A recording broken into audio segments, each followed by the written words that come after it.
Buenas noches,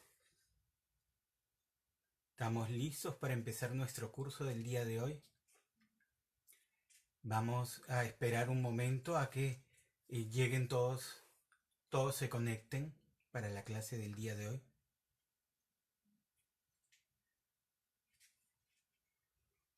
Como ustedes saben, estamos haciendo un estudio justo en estos tiempos en los cuales la gente está preocupada por las circunstancias que estamos viviendo. Como dijimos la clase anterior, muchas veces la gente en estos momentos empieza a levantar, a preocuparse por el tema de si vendrá el fin del mundo, qué es lo que va a pasar. Bueno, la palabra de Dios nos dice en 1 Pedro que nosotros tenemos la palabra profética más segura y podemos nosotros andar a la luz de la palabra de Dios, la verdadera luz que ilumina nuestro camino, que nos guía, que impide que nos desviemos a diestra o a siniestra. Podemos caminar en esa luz y andar seguros. Vamos a esperar un momento, vamos a entregarle mientras tanto este tiempo al Señor. Padre amado, te damos gracias, Señor, por la oportunidad de acercarnos a tu palabra. Te damos gracias, Señor, por tu palabra. Gracias, Señor, porque tu palabra es un ancla firme, es una guía que nos mantiene seguros, Señor. Hoy día nos cedemos a ti, Señor. Padre maravilloso, te pido que tu Espíritu Santo nos unja a todos los que estamos viendo este video, que gracias por tu Espíritu Santo en este lugar, gracias por tu Espíritu Santo en cada casa, en cada lugar donde están viendo este video, sea que lo vean en este momento o sea que lo vean en diferido. Te damos toda la gloria a ti, Señor. Gracias porque tu Espíritu Santo nos recuerda, nos trae revelación de tu palabra, nos trae luz. Y gracias porque tú nos enseñas todas las cosas. Hoy día nos cedemos a ti. Háblanos, guíanos, llévanos a toda la verdad por tu Espíritu Santo. Dependemos por completo de ti, Padre mío. Gracias, Señor. Lo recibimos ahora en el nombre de Jesús. Amén. Bien, estamos, como les digo, nos hemos reunido aquí virtualmente, pero estamos reunidos para hacer un estudio acerca del carácter de Dios y de la profecía bíblica. No puedo separar yo ambos porque si simplemente yo voy a buscar la profecía, como muchos buscan las profecías dadas por muchos profetas del mundo, ¿no?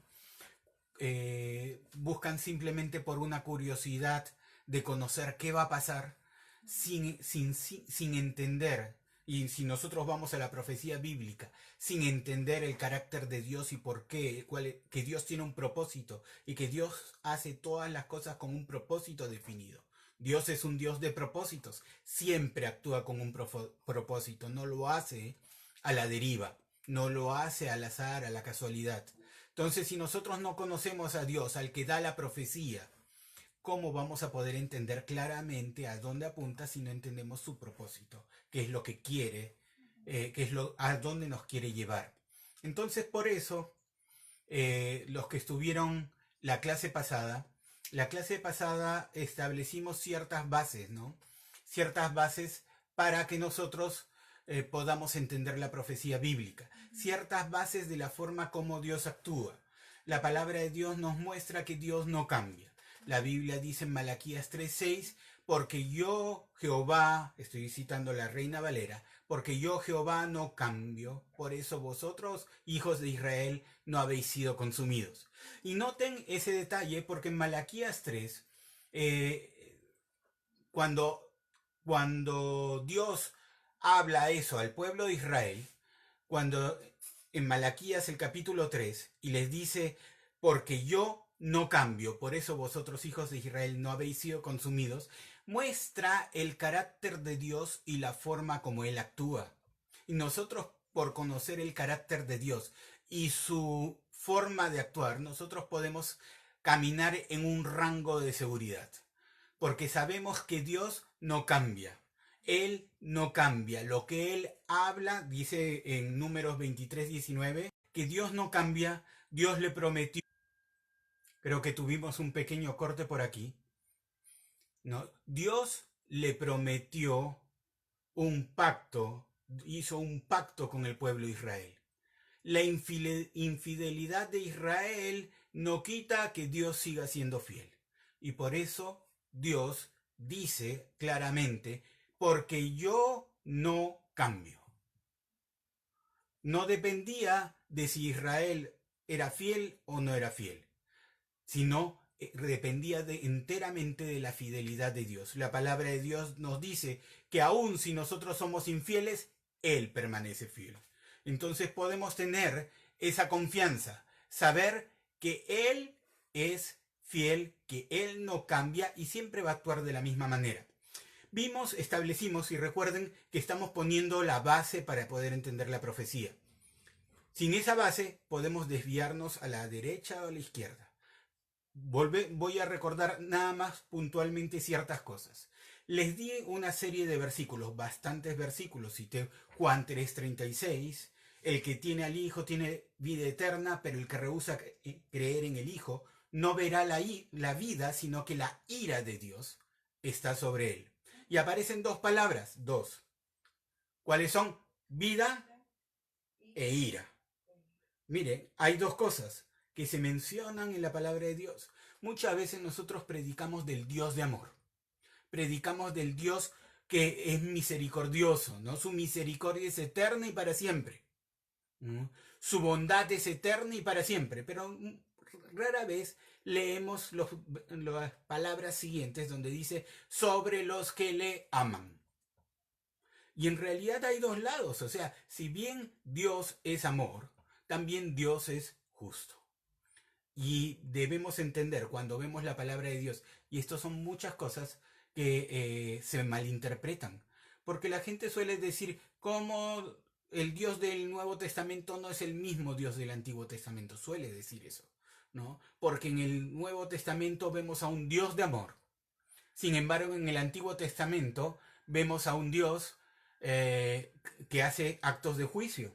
Y entonces la gente dice, no, estamos hablando de dos dioses diferentes. El Dios del Nuevo Testamento, dice la gente, no es el mismo del Antiguo Testamento. Porque en el Antiguo Testamento hay actos de juicio. Vemos las plagas en Egipto, vemos el diluvio, vemos Sodoma y Gomorra. Y entonces la gente suele decir, ese no es un Dios de amor. Sin embargo, si nosotros entendemos en el contexto correcto, entendemos en el contexto lo que está pasando y el propósito de Dios, vemos de que Dios siempre actúa de la misma manera y que es el mismo Dios, es consistente consigo mismo. Cuando nosotros vemos la profecía, vemos la palabra de Dios, se mencionan dos temas, vida e ira. Vida e ira. Vuelvo a repetir esas dos palabras. Y la clase pasada nosotros estuvimos viendo varios versículos que nos ponen en cierta posición. Les mencioné en 1 Corintios.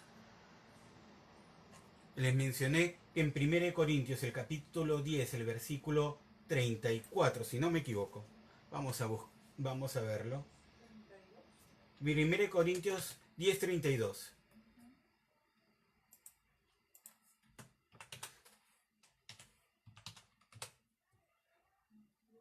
Dice, no seáis tropiezo ni a judíos, ni a gentiles, ni a la iglesia de Dios.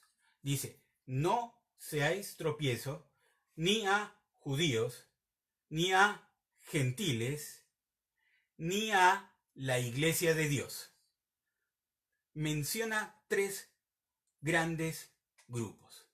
Cuando nosotros vamos a la palabra de Dios, nosotros debemos saber que esa palabra muchas veces habla. Hay momentos en que habla de forma general, pero hay momentos en que está hablando a un grupo específico. Dios diferencia tres grupos. Tres. La iglesia de Dios. ¿Cuál es la iglesia de Dios? Todos los que creen, todos los que ponen su confianza en el Señor Jesucristo. Todos los que confían de Él. A veces no han hecho una oración como se estila en muchas iglesias cristianas, una oración de entrega pasando adelante, ¿no? Pero en su corazón y en su vida sí han hecho una entrega a Dios. De repente sí están de repente en un grupo religioso que alguno diría, no, yo no estoy de acuerdo con ese grupo. Pero Dios ve los corazones. Y entendamos, Dios es un Dios de amor, sí. Dios no quiere la muerte del que muere, dice la palabra de Dios. Lo repite varias veces en el mismo Antiguo Testamento, porque yo no quiero la muerte del que muere. Y entendamos que Dios no es el que está castigando, Dios quiere salvar. Entonces, ¿cuál es la iglesia de Dios? Son todos aquellos que han puesto su confianza en Él, todos aquellos que le aman, que le buscan con todos sus errores, pero que de corazón sincero lo reconocen como su Dios, como su Señor, que aceptan a Jesús como su Salvador, que reconocen que necesitan de Él. Y entonces esa es la iglesia de Dios. Puede que no esté en tu denominación o en mi denominación, o que no vaya a tu iglesia o mi iglesia, o que tengamos algunas diferencias doctrinales. Puede suceder, ¿no? Pero aún así, si tenemos el mismo Dios, somos el mismo cuerpo. Por el otro lado, tienes dice, no seáis tropiezos ni a judíos. ¿Quién es un judío? Un judío es alguien que de sangre, y los judíos tienen una forma muy peculiar de definir si alguien es judío o no, ¿no? Porque tiene que ser de sangre y por la vía materna. Pero el hecho es que, ¿quién es un judío? Alguien que ha nacido dentro de una familia judía o se ha hecho judío por conversión al judaísmo. Ese es un judío. Está bajo el pacto del monte Sinaí. Y por el otro lado habla de los gentiles. ¿Quiénes son los gentiles? Aquí vamos dentro del grupo de los otros. ¿Quién es un gentil? Realmente la palabra gentil no nos aclara mucho. La palabra gentil se refiere a pagano. ¿Quién es el pagano? Es aquel que no cree en Dios, que no cree en Jesús, que dentro de esos paganos podrías tener ateos, Ahora, de repente hay un ateo que es ateo porque nunca nadie le predicó. Yo creo que hay un término intermedio que es agnóstico, ¿no? ¿Sabes qué? No tengo ninguna evidencia de Dios, pero bueno, pues si me lo presentan, bueno, voy a creer en él, ¿no? Porque el ateísmo como ateísmo puro viene a ser una religión más. Pero sigamos aquí. Tenemos Iglesia de Dios, gentiles, que son los paganos, y los judíos. Cuando vemos la profecía en la palabra de Dios, vamos a ver que Dios a veces da profecías generales para todos y a veces está hablando a uno o a dos de estos grupos. Cuando hablamos de la iglesia de Dios y los versículos que yo les cité aplican a la iglesia de Dios porque empieza a hablar a nosotros, ¿no? Le cité Romanos 5, versículos del 8 al 10, donde dice, mas Dios muestra su amor para con nosotros. ¿A quién le está hablando? Le está hablando a los creyentes, a la iglesia de Dios. Mas Dios muestra su amor para con nosotros, en que siendo aún pecadores, Cristo murió por nosotros. Pues mucho más, estando ya justificados por su sangre, por él seremos salvos o libres o rescatados de la ira. Permítanme recalcarlo. Estando ya justificados en su sangre, por él, por la obra de Jesús, seremos libres, salvos, rescatados de la ira, libres de recibir la ira, ¿no? Y continúa, ¿no? Porque si siendo enemigos fuimos reconciliados con Dios por la muerte de su Hijo, mucho más estando reconciliados seremos salvos por su vida. ¿A quién le está hablando? Le está hablando a los creyentes. Les di varios versículos, no tengo el tiempo porque si no repetiría la clase de la semana pasada, pero les di varios versículos donde se mencionan varias veces la palabra salvación o vida y la palabra ira. Y en esos versículos que están dirigidos a la iglesia de Dios, siempre se habla en cuanto a nosotros que somos salvos de la ira. Pero existe la ira. Hay algo que se menciona como la ira, ¿no? Existe la ira. Y continuamente nos dice que no tenemos que andar en temor. ¿Temor de qué? Temor de la ira. Entonces, vamos a ver, ahora sí vamos a entrar un poco a entendiendo esto, ¿no? Cuando Dios se refiere a nosotros, nos pone en una posición. Cuando se refiere a la iglesia de Dios, nos pone en una posición. ¿Cómo nos pone? Salvos de la ira. Así nos pone. Salvos de la ira. Ahora, ¿qué ira? ¿Cómo se manifiesta la ira? Vamos a ver, en el Antiguo Testamento hay varios actos de juicio. Varios actos de juicio. Por ejemplo, cuando estamos en Génesis 6, se menciona que la maldad se había multiplicado en el mundo, ¿no? Y hay todo un evento que se menciona en Génesis 6. Génesis, el capítulo 6.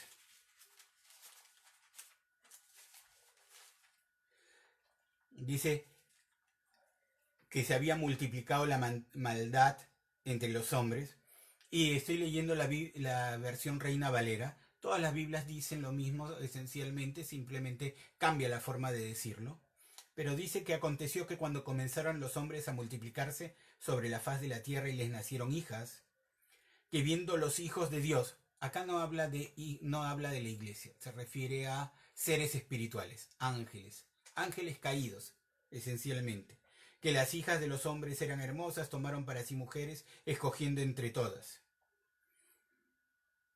Y dijo el Señor: no contenderá mi espíritu con el hombre para siempre, porque ciertamente él es carne, mas serán sus días 120 años.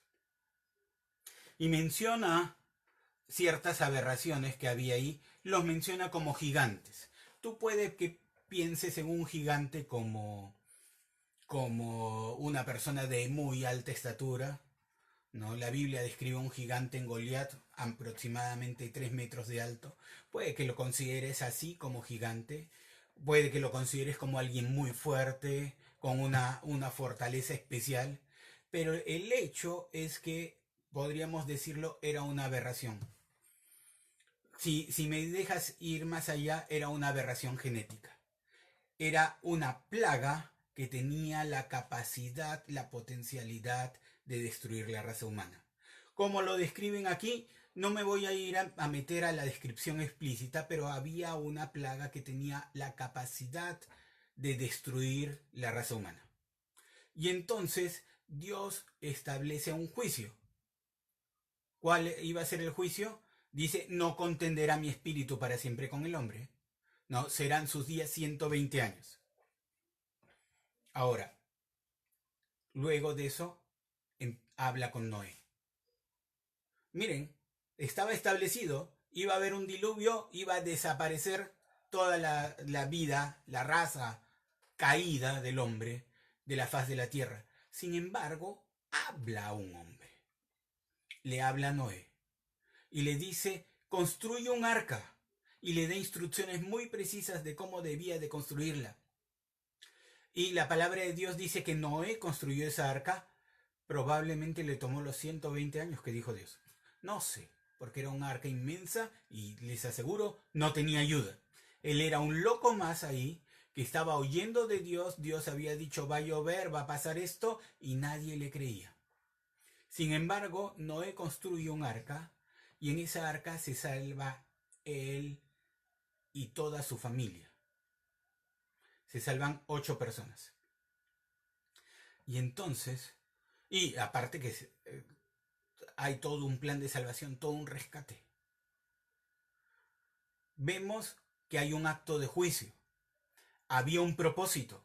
El propósito era preservar la raza humana. Tenía un sentido, tenía un propósito. Había una perversión, podríamos decir una plaga que había entrado a la raza humana, y hay un acto de juicio. Pero Dios no condena al inocente junto al culpable. Dios rescató a Noé. Seguimos y nosotros, si vamos más allá, vamos a ver que más adelante hay un momento en que la maldad de Sodoma y Gomorra se levantan. Y Dios se le aparece a Abraham. Es importante entender que Abraham tenía una relación personal con Dios. El ángel de Dios se le aparecía a Abraham y le hablaba. Y entonces Dios se le aparece a Abraham y le cuenta lo que va a hacer con Sodoma y Gomorra. ¿Por qué le cuenta a Abraham lo que va a hacer? Bueno, hay una explicación. Él era su amigo. Dios lo llama su amigo. Dios sabe que Abraham le va a enseñar a su descendencia a que sirvan a Dios. Sí, Dios lo sabe. Y en ese sentido la Biblia llama a Abraham amigo de Dios. Perfecto. Pero hay otro detalle interesante ahí. ¿Por qué le va a decir? Pudo haber... Total, ¿qué le importaba a Abraham que Dios destruyese a Sodoma y Gomorra? Había un motivo por el cual le importaba. Su sobrino Lot vivía a las puertas de Sodoma. Y entonces Dios le comunica a Abraham lo que va a hacer. Abraham intercede. Abraham se acordaba de Lot. Sabía que Lot estaba ahí. Y Abraham intercede por Lot. Intercede y empieza a negociar con Dios. Finalmente, bueno, Abraham tranza en un número en su negociación. Le dice, si hubieran 10 justos, no habían ni 10 justos. Pero si hubiesen 10 justos, ¿tú destruirás Sodoma y Gomorra? Y Dios le dice, no, no la destruiré si hay 10 justos. No habían 10 justos. Estaba ahí, los únicos justos que estaban en Sodoma eran Lot, su esposa y sus 3 hijas. O de repente Lot y sus 3 hijas, no sé. Pero el hecho es que estaba Lot. Y antes de destruir a Sodoma y Gomorra, Dios envía a ángeles para que saquen a Lot y a su familia. Es interesante que no salieron los novios o esposos de sus hijas. No salieron. Dije 3 hijas, 2 hijas. Bueno, no salieron los esposos de sus hijas. No salieron. Prefirieron quedarse ahí.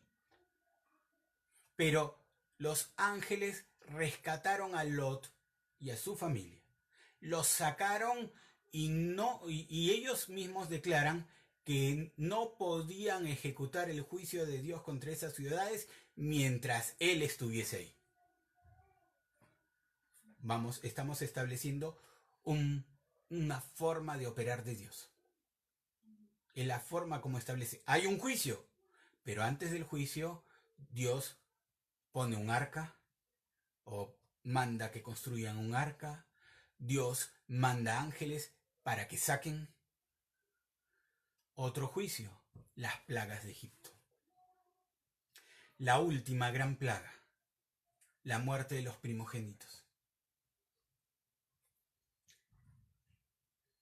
Ya cuando nosotros leemos Éxodo y vemos las plagas, vemos que cada plaga estaba dirigida a un culto idolátrico que tenía el pueblo de Egipto. La Biblia dice que lo que los gentiles, los paganos, sacrifican, a los demonios los sacrifican. No servían a Dios, servían a los demonios. El hecho es que en la última plaga, para liberar a su pueblo, dice la Biblia que viene el ángel de la muerte. Ahora, quiero aclarar algo para los que dicen que esto era Satanás. No era Satanás. Era Dios que había enviado un ángel de la muerte. Era un juicio de Dios contra los pecadores egipcios. Pero una vez más, Dios estableció un pacto con Israel. Les dijo que pinten sus dinteles, las puertas, con la sangre de un cordero que debían de comer en cierta forma. En realidad era una forma de establecer, sí, yo le obedezco a Dios. Y ellos pintaron, y cuando pasó el ángel de la muerte, simplemente pasaba de largo esas casas y hería a los que no estaban bajo el pacto. Una vez más era un acto de juicio, pero Dios rescató a su pueblo. Puedes ver varios ejemplos en la palabra de Dios, pero Dios siempre opera así. Dios siempre rescata a su pueblo. Ese es algo que nunca va a variar porque Dios no cambia. Él es el mismo ayer, hoy y por los siglos. Y nosotros podemos entender que aún en la peor circunstancia, en el peor juicio de Dios, Dios antes de ejecutar un juicio va a encargarse de que su gente esté a salvo. Porque no va a ejecutar un juicio mientras su gente está ahí dentro. Como tuvo que sacar a Lot de Sodoma, así no pudo destruir a Sodoma mientras Lot estaba ahí. Igual Dios siempre opera de la misma manera. Entonces, tengamos claro, Dios a nosotros no nos llamó para ira, sino nos llamó para vida. Nosotros podemos saber que somos salvos del día de la ira. Y hay vida y hay ira. Y Dios se va a encargar que en el momento en que haya su ira, en ese momento nosotros vamos a estar en un lugar seguro. Aclaro esto porque vamos a hacer un estudio consciente de la palabra de Dios. Yo entiendo que hay muchas ideas acerca de cómo van a ocurrir los acontecimientos de aquí en adelante. Hay personas que cuando leen el Apocalipsis dicen el Apocalipsis se cumplió todo en el año 70 después de Cristo, cuando los romanos destruyeron a Jerusalén. Es simplemente, es lo que dicen muchos, o dicen algunos, no muchos, pero algunos, ¿no? Que dicen que todo lo del Apocalipsis se cumplió cuando los romanos destruyeron Jerusalén en el año 70 después de Cristo. Hay algunos que dicen eso. Hay otros que dicen, no, se nos viene una tribulación muy grande, ¿no? Y nosotros vamos a ser perseguidos, vamos a tener que mantenernos firmes para que no nos pongan la marca de la bestia, vamos a tener que morir así, predicando el evangelio hasta morir, porque el anticristo se va a levantar, va a crear todo un gobierno mundial y va a perseguir a la iglesia. Esa es otra posición. Otra posición son los que dicen, no, ¿saben qué?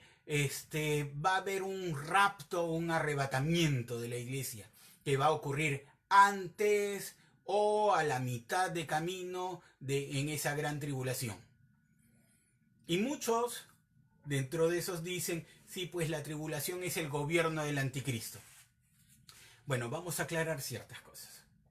La Biblia habla de ira, ¿cierto? Bueno, vamos a empezar desde el principio y vamos a tratar de ver los fundamentos bíblicos de cada cosa para no dar nuestra propia conjetura, sino ver a dónde nos lleva la palabra de Dios. ¿Les parece? Vamos a hacer también una dinámica, una forma de manejarnos en este curso.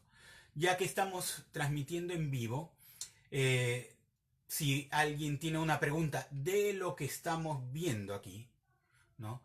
Obviamente alguien me puede preguntar, pero pastor, ¿y cuáles son los 4 jinetes del Apocalipsis? Y todavía no hemos llegado a esa parte, la vamos a responder en su momento. Pero si alguien tiene una duda de lo que estamos hablando o tiene alguna consulta o hay algo que le parece que no es correcto, por favor, póngamelo en los comentarios y al final de la clase, si hay comentarios, voy a poder responderlos también. ¿Les parece? Entonces, vamos a continuar. Vamos un momento al principio, a Génesis. Vamos a Génesis, el capítulo 1. Y quiero dejar claro algo. La palabra de Dios, si bien contiene historia, no es un libro histórico.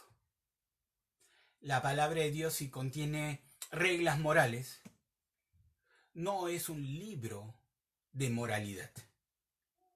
La palabra de Dios puede contener en algún momento algunos consejos médicos o rutinas o protocolos médicos, pero no es un libro de medicina. Sin embargo, hay algo que sí es la palabra de Dios, y es que es un libro profético. A veces no entendemos esto. Leemos la palabra de Dios como si fuera historia. Y sí hay eventos históricos registrados en la palabra de Dios. Sí los hay. Correcto. Pero debemos de tener claro que esencialmente es un libro profético. Cada parte y cada cosa que aparece, costumbres, normas, leyes que aparecen en la palabra de Dios, muchas de ellas, gran parte de ellas, esencialmente es una figura y una sombra de lo que ha de venir. Es una palabra profética para el futuro. Y entendamos que Dios es omnisciente. Él sabe todas las cosas. Él ve el final desde el principio. Dios es eterno, Él se mueve en la eternidad. Él va en la eternidad, va y regresa en la eternidad porque para Él no hay tiempo. Él lo sabe todo, Él lo conoce todo. Y Él nos muestra, inspira a los profetas para que en el principio nos muestren las cosas que han de ocurrir después. ¿Correcto? Dios nos habla el final desde el principio. Y entonces vamos un momento a Génesis. Y en Génesis dice, voy a Génesis capítulo 1, versículo 1, dice, en el principio, ¿cuándo fue el principio? No lo dice. Hay algunos que dicen, no, el principio fue hace 6.000 años. Bueno, acá no dice que fue hace 6.000 años. Acá dice en el principio. ¿Correcto? ¿Cuándo fue el principio? Bueno, si entendemos que Dios es eterno, el principio es el momento en que a Dios se le ocurrió empezar a contar. ¿No? Es el principio. Dice, en el principio creó Dios los cielos y la tierra. Y continúa, no voy a leerlo a detalle, pero continúa y hay todo un momento, el versículo 2 es un momento en la historia, ya no estamos en el principio. Hay un momento en la historia, dice, la tierra estaba desordenada y vacía, las tinieblas estaban sobre la faz del abismo, y el Espíritu de Dios se movía sobre la faz de las aguas. Versículo 3. Y dijo Dios, sea la luz. Y fue la luz, y vio Dios que la luz era buena, y separó Dios la luz de las tinieblas, y sigue hablando, y vemos un relato de 6 días. ¿Correcto? Es un relato de 6 días que tú lo puedes, depende cómo tú lo veas, puedes definir, ya, esto es literal o no, pero lo que sí te puedo asegurar es que esto es un relato profético, ¿correcto? En el 6.º día, Dios crea al hombre. Y es importante que se mencione el 6.º día, porque la palabra de Dios dice que el número 6 es un número de hombre. Realmente Dios, al ponerlo en el 6.º día, Dios le estaba marcando una etiqueta al hombre, el número 6. Ese número es el número del hombre. Y entonces vamos a ver, dice, en el sexto día, vamos al capítulo 2, dice versículo 1, y fueron pues acabados los cielos y la tierra y todo el ejército de ellos. ¿Dónde? Los 6 días, ¿correcto? Fueron acabados los cielos y la tierra y todo el ejército, todo lo que había que construir. Pero, y continúa. Y acabó Dios en el día séptimo la obra que hizo. Y reposó, o sea, empezando el día séptimo ya había acabado. Dice, y reposó el día séptimo la obra que hizo. ¿No? Perdón, y acabó Dios en el día séptimo la obra que hizo y reposó el día séptimo de toda la obra que hizo. Y bendijo Dios el día séptimo y lo santificó, porque en él reposó de toda la obra que había hecho en la creación. Dice que bendijo Dios el día séptimo, ¿correcto? Lo bendijo. Y dice que en ese día lo santificó. La palabra santificar significa separar. Eso es lo que significa santo. Algo santo es algo separado. Si tú, por ejemplo, haces tus cuentas y dices tengo que pagar la electricidad, y entonces de todo tu dinero que has recibido, separas una parte para el pago de la electricidad. Ese dinero es santo. No es santo porque la compañía de electricidad sea santa, digna de adoración. No, no es por eso. Es santo porque ha sido separado para un fin. ¿Correcto? Entonces, dice aquí que Dios santificó, separó el día séptimo. Dice, y bendijo Dios, estoy en Génesis 2:3, y bendijo Dios al día séptimo y lo santificó, porque en él reposó de toda la obra que había hecho en la creación. Es importante entender algo. Ahí hay una profecía. Muchas veces, si nosotros vemos en la ley, nosotros vamos a ver que continuamente se habla del día séptimo, ¿no? En la ley de Moisés, muchos, miles de años después, se establece que el día séptimo es el día de reposo, es el día santificado para el Señor. Y entonces, bajo el judaísmo, el día 6 ya no le pertenecía al hombre.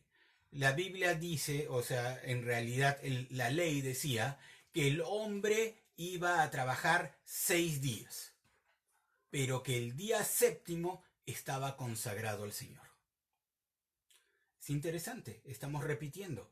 Una semana en Génesis, 6 días, el sexto era el día del hombre, pero el séptimo le pertenecía a Dios. En la ley tenemos 6 días trabajará el hombre, pero el séptimo le pertenece al Señor. Estaba santificado para el Señor. Todo eso es una referencia profética. Hay personas que dicen, sí, tenemos que guardar el sábado porque está en la palabra de Dios y tenemos que cumplir la ley para ser salvos. Lo que decía en la ley era una sombra o figura de lo que había de venir. Entonces, realmente lo que estamos viendo aquí en la ley no es más que una profecía de lo que había de ocurrir. Permítanme llevarlos a 2 de Pedro, el capítulo 3, versículo 8. En 2 de Pedro, el capítulo 3,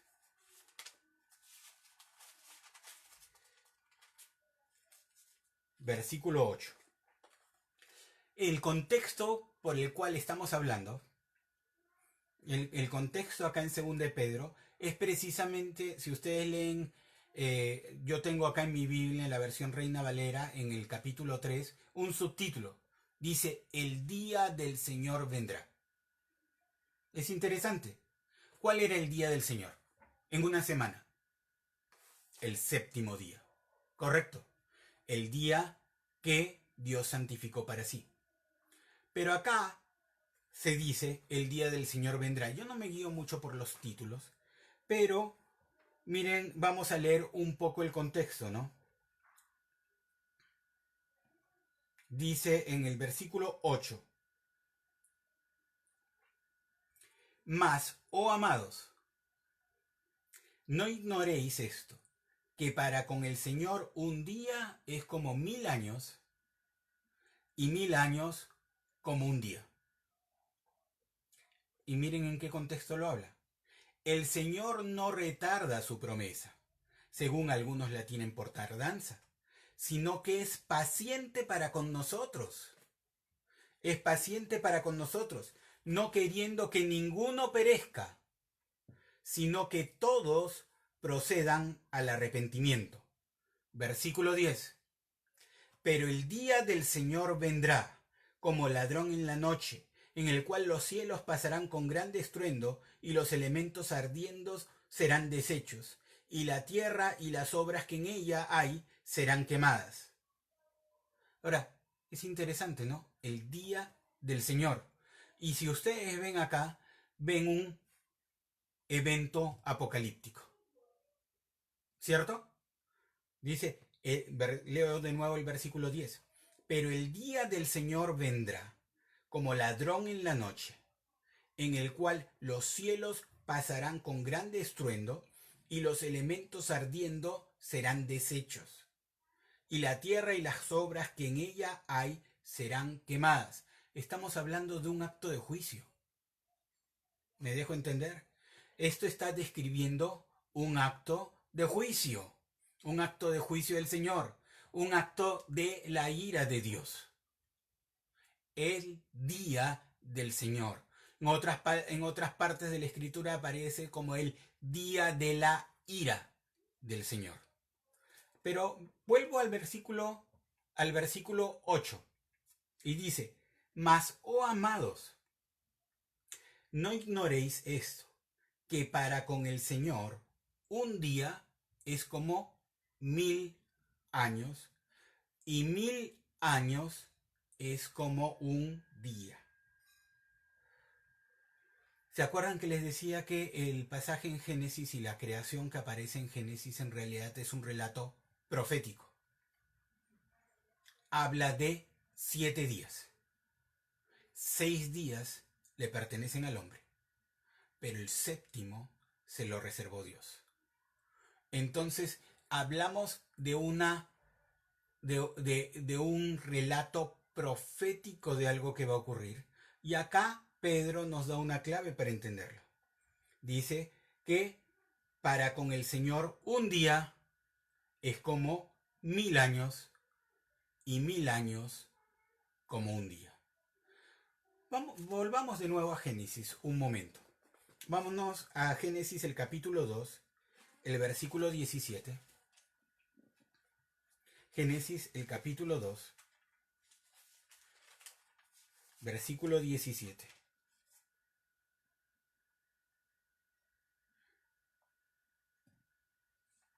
Vamos a leer desde el 15 para estar en contexto. Dice, Génesis 2:15, tomó pues el Señor al hombre y lo puso en el huerto de Edén, para que lo labrara y lo guardase. Y mandó el Señor Dios al hombre, mandó Jehová Dios al hombre, diciendo, de todo árbol del huerto podrás comer, mas del árbol de la ciencia del bien y del mal no comerás, porque el día que de él comieres, ciertamente morirás. En el hebreo, cuando dice ciertamente morirás, literalmente dice muriendo morirás. O sea, habla de 2 muertes. Ahora, en el momento en que el hombre, vemos en el capítulo 3, en el momento en que el hombre peca, no dice la Biblia que comió de una manzana, ¿no? Pero en el momento en que el hombre come del fruto del árbol del conocimiento del bien y del mal. Ese es el fruto que comió. El fruto del árbol del conocimiento del bien y del mal. ¿Qué representa eso? Podemos verlo más adelante. Pero el hecho es de que el día que comió de ese fruto, hubo una muerte espiritual. La palabra muerte en la Biblia no significa dejar de existir o cese de existencia. La palabra muerte en la Biblia significa separación. Y definitivamente hubo una separación. Veamos al hombre como Dios lo creó. La Biblia en el capítulo 1, el versículo 26 dice: entonces dijo Dios, Génesis 1:26, entonces dijo Dios, hagamos al hombre a nuestra imagen, conforme a nuestra semejanza, y señoree en los peces del mar, en las aves de los cielos, en las bestias, en toda la tierra y en todo animal que se arrastra sobre la tierra. Y creó Dios al hombre a su imagen, a imagen de Dios lo creó, varón y hembra los creó. Y los bendijo Dios y les dijo: fructificad y multiplicaos. Llenad la tierra, llenen la tierra y sojúzguenla, rijan ustedes. Y señoread en los peces del mar, en las aves de los cielos y en todas las bestias que se mueven sobre la tierra. El hombre que Dios creó era un hombre que podía dominar, que reinaba. Era un señor acá en la tierra. Era alguien creado a la imagen y semejanza de Dios y que podía señorear en la tierra. Pero luego de la caída, vemos que ese hombre se oculta detrás de un arbusto, porque tiene miedo del Dios que con todo amor lo había creado y lo había puesto en ese huerto, lo había puesto en ese lugar. Había algo que había cambiado después de la caída. Había una separación producto de la culpa, de la vergüenza, ¿no? Producto del pecado que lo separó, le quitó la intimidad con su Padre Dios. Bueno, esa separación es lo que la palabra de Dios llama muerte espiritual. Estaba separado en el interior. Pero quiero recalcar algo. Dios, que le había dicho en el capítulo 2, versículo 17, le dice: mas del árbol de la ciencia del bien y del mal no comerás. ¿Por qué? Porque el día, digan el día, piensen, el día. ¿Cuándo? El día que de él comieres, muriendo, que es lo que significa ciertamente morirás, muriendo morirás. Una doble muerte. Al haberte separado de mí, que soy tu fuente de vida, vas a morir. Ahora, nosotros no vemos que Adán, una vez que comió de ese árbol prohibido, no vemos que Adán comió y ¡pum!, se cayó muerto, ¿cierto? Es más, Adán no había sido creado para morir. Adán era como un celular que debería estar siempre cargado, siempre prendido, pero que se conectaba a su cargador, se conectaba a su fuente de vida. No estaba preparado para morir, no estaba hecho para morir. Pero cuando, digámoslo así, se le cortó su fuente de vida, se le malogró el cargador, ese Adán que no había sido creado para morir, aún tenía carga suficiente para vivir 930 años más. Entonces, vamos a lo que Dios le había dicho. Vuelvo a leer el versículo. Mas del árbol de la ciencia del bien y del mal no comerás. Y miren lo que dice Dios. Porque el día que de él comieres, no al día siguiente, no 2 días después, no 930 años después, dice: el día que de él comieres, ciertamente morirás. Pero si bien hubo una muerte espiritual, no vemos la muerte física ese día. Pero si nosotros entendemos, como dice Pedro, ¿no?, que para el Señor 1000 años son un día y un día son como 1000 años, entendemos que Adán murió en ese día. ¿Me explico? Lo que está estableciendo la palabra es una clave profética. Es un protocolo para entender la profecía. Esto es lo que se llama la semana milenial o la semana milenaria, donde cada día de esa semana vienen a ser 1000 años. Muchos dicen, sí, pero Dios no creó el mundo hace 6000 años. No, bueno, si lo creó o no lo creó, no es asunto de este curso, ¿no? Sí, uno podría decir, sí, en realidad, como les dije, Génesis 1:1 dice, ¿cuándo lo creó? En el principio. ¿Cuándo fue el principio? Si fue hace 13.800 millones de años, puede ser. ¿Por qué no? Pero lo que está estableciendo es un cronograma profético que empieza hace 6000 años. Y recuerden, la ley decía que el hombre iba a trabajar 6 días y que el séptimo era el día del Señor. Y la Biblia habla claramente de un día del Señor. Si ustedes van a Apocalipsis, el capítulo 20,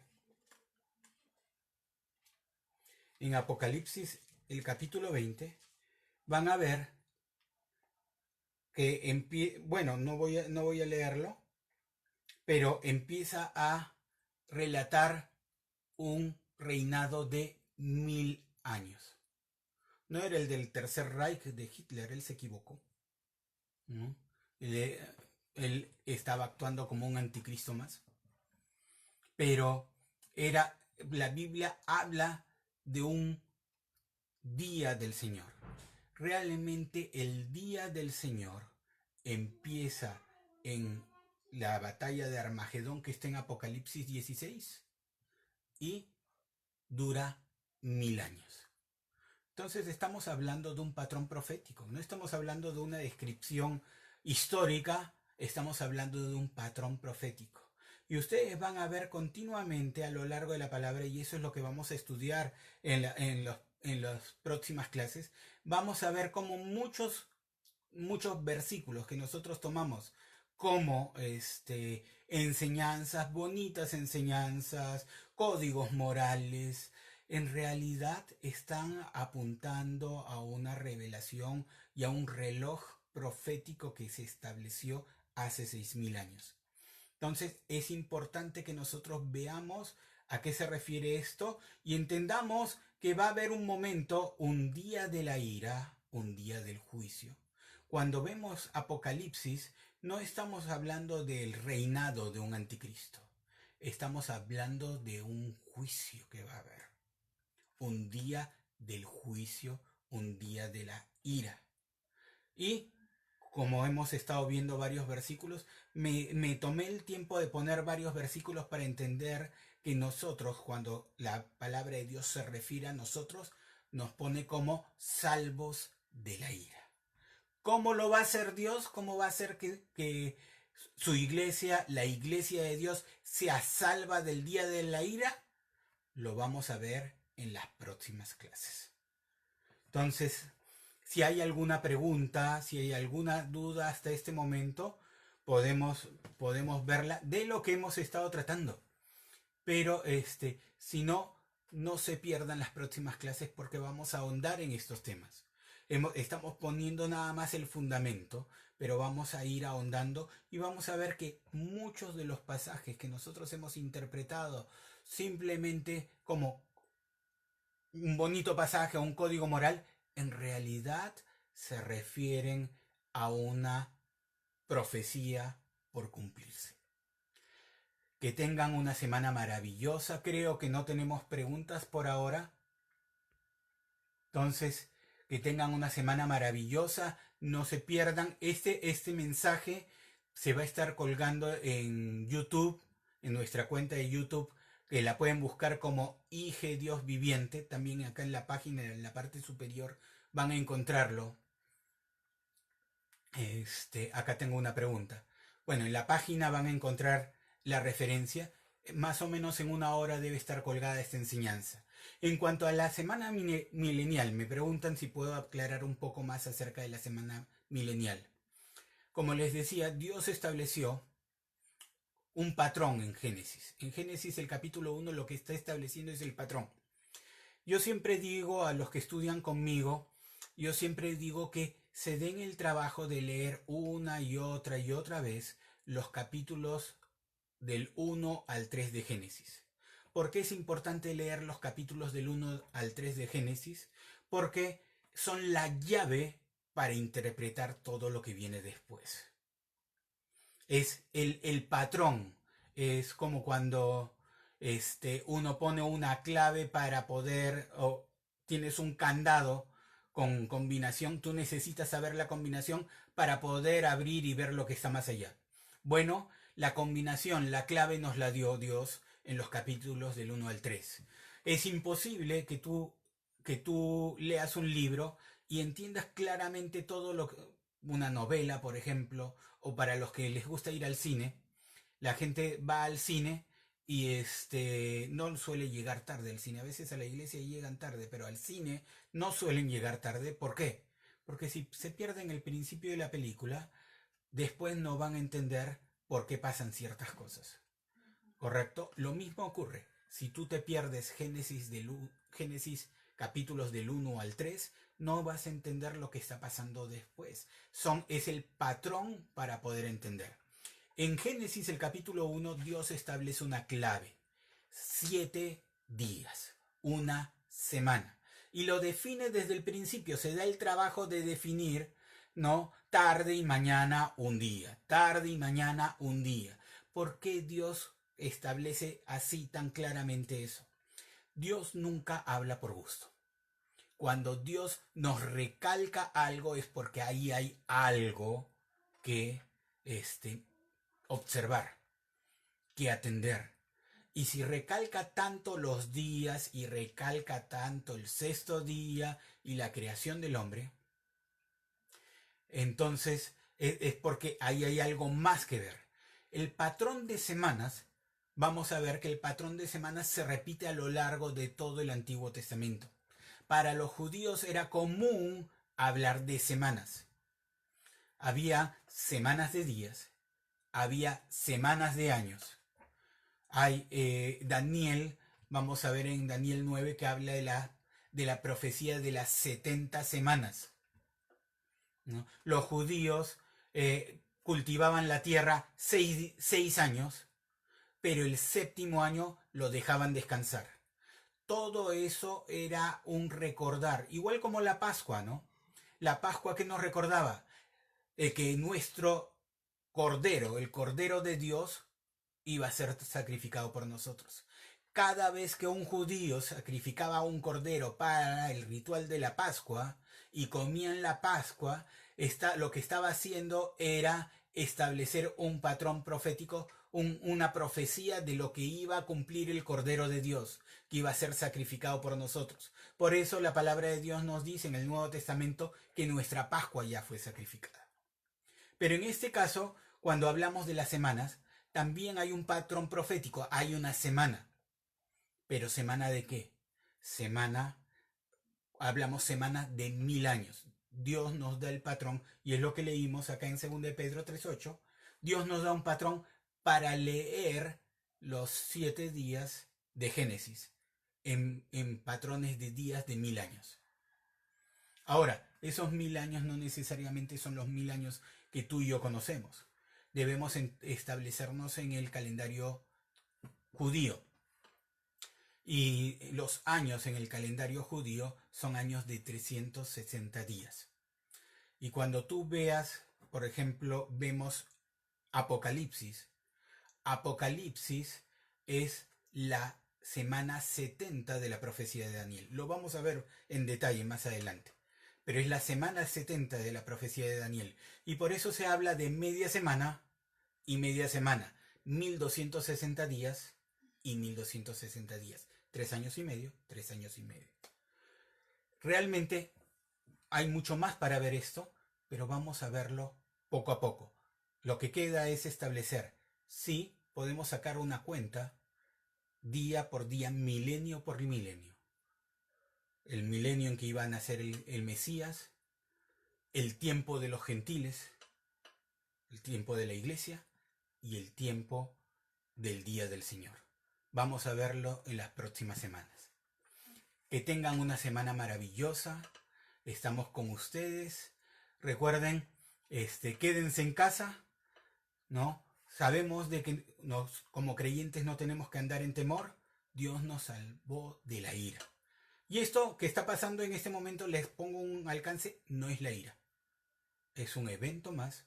Va a haber un momento que va a ser el día de la ira del Señor. Esto no es. Esto es un evento más que va a ocurrir. Que tengan una semana maravillosa. Lean los 3 primeros capítulos de Génesis y con eso vamos a tener una base para lo que viene en las próximas clases. Sean bendecidos, recuerden, Dios ya les bendijo, no tengan temor. Caminen en fe, sabiendo que Dios los libra de todo. Les amamos. Nos vemos la próxima semana con los que ven el servicio el domingo a las 11 también, 11 de la mañana. Nos vemos.